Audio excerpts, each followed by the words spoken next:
नमस्ते, मैं डॉक्टर गुंजन और आज हम डिस्कस करेंगे आईयूआई के बारे में।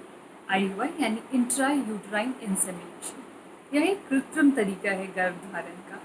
ये बहुत ही सिंपल प्रोसीजर है। इसमें हम फीमेल्स को मेडिसिन देते हैं एग बनाने के लिए, अंडे बनाने के लिए, और जब वो एग्स एक अप्रोप्रिएट साइज़ के पहुंच जाते हैं फिर उनमें हम एक इंजेक्शन देते हैं उन एग्स को रप्चर करने के लिए, और फिर हस्बैंड का सीमन सैंपल लेकर उसे लैब में वॉश करके प्रिपेयर करके और कुछ न्यूट्रिएंट्स यानी कुछ पोषक तत्वों के साथ उसे एक कैथेटर के द्वारा फीमेल के यूट्रस में जाकर डालते हैं। इससे कंसेप्शन के चांसेस इंप्रूव होते हैं। अब हम डिस्कस करेंगे कि किन कपल्स में हम आईयूआई एडवाइस कर सकते हैं। जैसे कि अनएक्सप्लेन्ड इनफर्टिलिटी के पेशेंट्स अगर आते हैं हमारे पास, जैसे हमने सारे इन्वेस्टिगेशंस करा लिए और उनमें कोई प्रॉब्लम नहीं आ रही और फिर भी कपल कंसीव नहीं कर पा रहा, तो वैसे कपल्स में आईयूआई हेल्पफुल होता है। फिर अगर किसी वजह से कपल्स रिलेशन नहीं रख पा रहे हैं तो वैसे कपल्स में भी आईयूआई इज़ सजेस्टेड, एडवाइज्ड। फिर अगर कपल्स दूर दूर रह रहे हैं जॉब की वजह से या किसी और वजह से कपल साथ नहीं रह रहे हैं, तो फिर जब वो साथ रहते हैं उस समय हम फीमेल्स को मेडिसिन दे सकते हैं एग बनाने के लिए और तब आईयूआई कर सकते हैं। फिर अगर पीसीओडी के पेशेंट्स हैं जिनमें एग्स बहुत इरेगुलरली बनते हैं, तो वैसे पेशेंट्स में हम एग बनाने की मेडिसिन देकर आईयूआई करते हैं।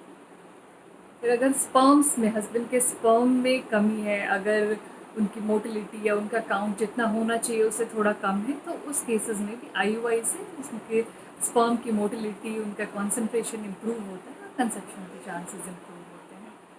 फिर अगर किसी कपल में अगर हस्बैंड में स्पर्म्स बिल्कुल नहीं है, बहुत ही ज़्यादा कम है, और वो कपल अफोर्ड नहीं कर सकता महंगे ट्रीटमेंट्स जैसे कि टीसा, आईवीएफ, इक्सी वगैरह करवाने के लिए, तो वैसे कपल्स में हम डोनर स्पर्म से आईयूआई कर सकते हैं और वो पेशेंट्स कंसीव कर सकते हैं। अब हम डिस्कस करेंगे कि कौन से कपल्स ऐसे हैं जिनमें हम आईयूआई नहीं कर सकते हैं। तो इसमें सबसे पहले अगर ट्यूब्स दोनों बंद हैं, अगर फेलोपियन ट्यूब्स जो होते हैं, नली जो होती है, अगर वो बंद है, दोनों ट्यूब्स अगर बंद है, तो उन केसेस में आईयूआई नहीं कर सकते। अगर हस्बैंड का स्पर्म काउंट बहुत ही कम है, जैसे 10 मिलियन से कम है, उसकी मोटिलिटी, उसके आगे बढ़ने की जो क्षमता है वो 50% से कम है, तो वैसे केसेस में भी हम आईयूआई एडवाइस नहीं करते हैं। फिर अगर किसी हमारे पास आने से पहले उस कपल ने 3-4 बार ऑलरेडी आईयूआई करा रखा है, तो वैसे कपल्स में भी हम आईयूआई नहीं करते हैं।